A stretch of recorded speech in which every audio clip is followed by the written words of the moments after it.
Hello student. Today we will discuss on the structure, ultra structure of nucleus. Nucleus के बारे में हम बात करेंगे. सबसे पहले न्यूक्लियर मेम्ब्रेन. न्यूक्लियर मेम्ब्रेन में अपन ने डिस्कस किया था. न्यूक्लियर मेम्ब्रेन डबल लेयर होती है. बाहर वाले को आउटर न्यूक्लियर मेम्ब्रेन कहते हैं. डबल लेयर्ड स्ट्रक्चर होता है. बाहर वाले को आउटर न्यूक्लियर मेम्ब्रेन कहते हैं, जो एंडोप्लाज्मिक रेटिकुलम से कनेक्टेड होती है.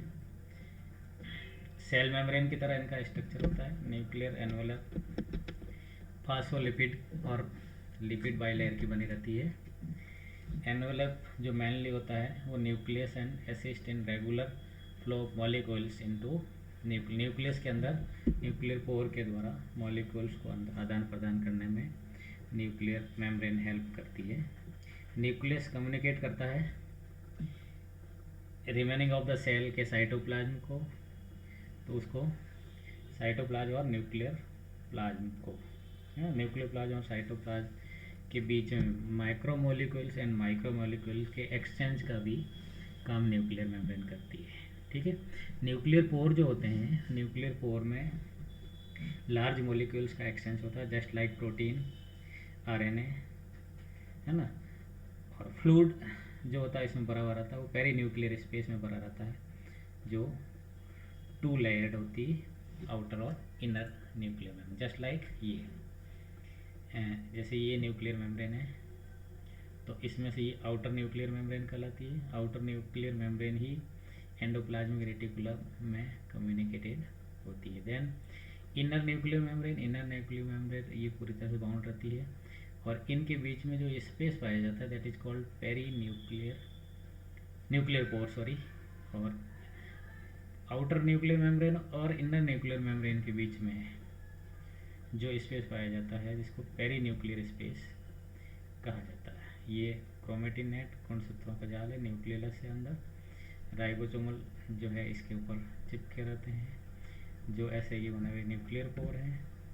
और इसमें 2 एंड होते हैं, प्रोटीन एंड और लिपिड एंड. ये इस तरह से न्यूक्लियर का स्ट्रक्चर होता है. देन न्यूक्लियर में एनवेलप के बाद में जो स्ट्रक्चर आता है, जिसको न्यूक्लियोप्लाज्म बोलते हैं, केंद्रक के अंदर जो द्रव्य भरा रहता है उसको न्यूक्लियोप्लाज्म बोलते हैं.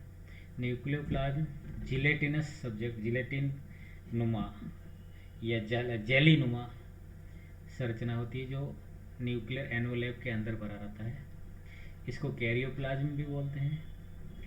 ये सेमी एक्वस मटेरियल होता है, पूरी तरह से लिक्विड भी नहीं होता है, अर्ध लिक्विड होता है, जो साइटोप्लाज्म जैसा होता है.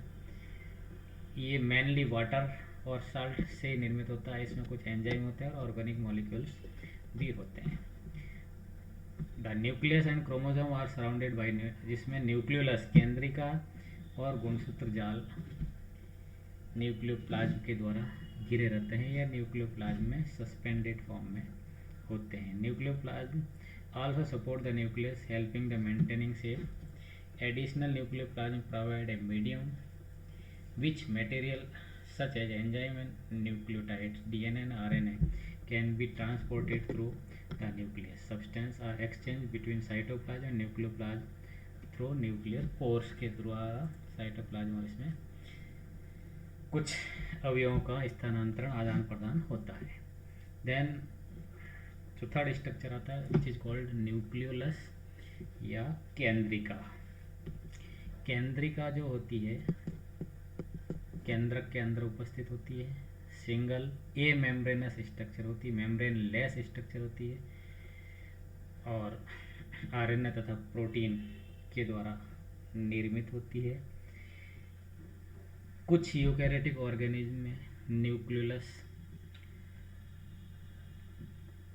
एक होती है, कुछ में 2 होती है और कुछ में 4 तक भी पाई जा सकती है. न्यूक्लियोलस में केंद्रिका न्यूक्लियोलर ऑर्गेनाइजर होती है, जो क्रोमोसोम के एक पर्टिकुलर पार्ट पे which is called secondary constriction पर जुड़े रहते हैं. उस आधार पर केंद्रिका जुड़ करके गुणसूत्र जाल का निर्माण करता है, राइबोसोम सिंथेसिस का कार्य करती है। The nucleolus help to synthesise ribosomes by transcription and assimilating of ribosomal RNA unit.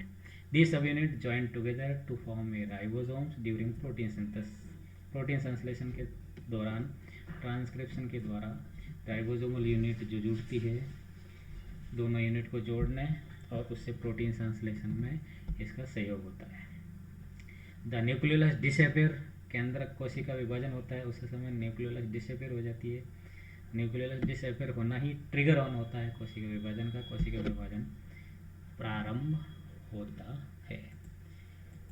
इस जैसे ये इनका स्ट्रक्चर, ये न्यूक्लियोलस, ये केंद्रिका है, ये क्रोमोसोमल ऑर्गेनाइजेशन है, तो ये इसमें इस जगह अटैच रहता है, इसका अटैचमेंट यहाँ रहता है, इसका हेड यहाँ रहेगा और ये टेल पीछे गुणसूत्र जाल के रूप में क्रोमेटिन नेटवर्क की फॉर्म में प्रेजेंट होती है। ठीक है, अब क्रोमोसोम की बात करें। क्रोमोसोम थोड़ा डिटेल स्ट्रक्चर है, क्रोमोसोम के लिए अपन नेक्स्ट क्लास में इसको एक्सप्लेन करेंगे। क्रोमोसोम को एक्सप्लेन करने के पहले थोड़ा सा आप लोगों को ये बता दें कि अगर ये कोई एक सेल है तो ये इसका न्यूक्लियस हुआ, न्यूक्लियस के अंदर क्रोमोसोम हुआ। क्रोमोसोम विजिबिलिटी की स्टेज सेल डिवीजन के टाइम होती है, प्रोपेज में होती है, मेटाफेज में होती है, इसके अलावा विजिबिलिटी नहीं होती है। सेल साइकिल भी अपन ने डिस्कस किया होगा हमने। उसमें से एक क्रोमोसोम की बात करें तो क्रोमोसोम ऐसा टेट्रावेलेंट होता है, सेंट्रोमियर्स होती है। इसमें से सिंगल फॉर्म में से ऐसे डीकॉइलिंग होता रहता है, डीएनए खुलता रहता है और एक डीएनए के एक फ्रेगमेंट को जीन बोलते हैं। ये डीएनए है ना, इसमें एडेनिन, थाइमिन, गुआनिन, साइटोसिन और सब कहते हैं। और यहाँ से ट्रांसक्रिप्शन ट्रांसलेशन के थ्रू प्रोटीन संश्लेषण हो दिस में भी। ओके, इसके बारे में अपन क्रोमोसोमल यूनिट और उसके बारे में अपन नेक्स्ट क्लास में बात करेंगे। जैसे न्यूक्लियस था, तो न्यूक्लियस का फंक्शन ये होता टू कंट्रोल द सेल, कोशिका का नियंत्रण करना। Cell membrane control the movement of different molecules in the cell, है ना। इस तरह से ये इनके न्यूक्लियस मेम्ब्रेन का प्रोटेक्ट द सेल। ठीक है, ये फंक्शन ऑफ न्यूक्लियस वगैरह अपन सब नेक्स्ट क्लास में पढ़ेंगे। ओके।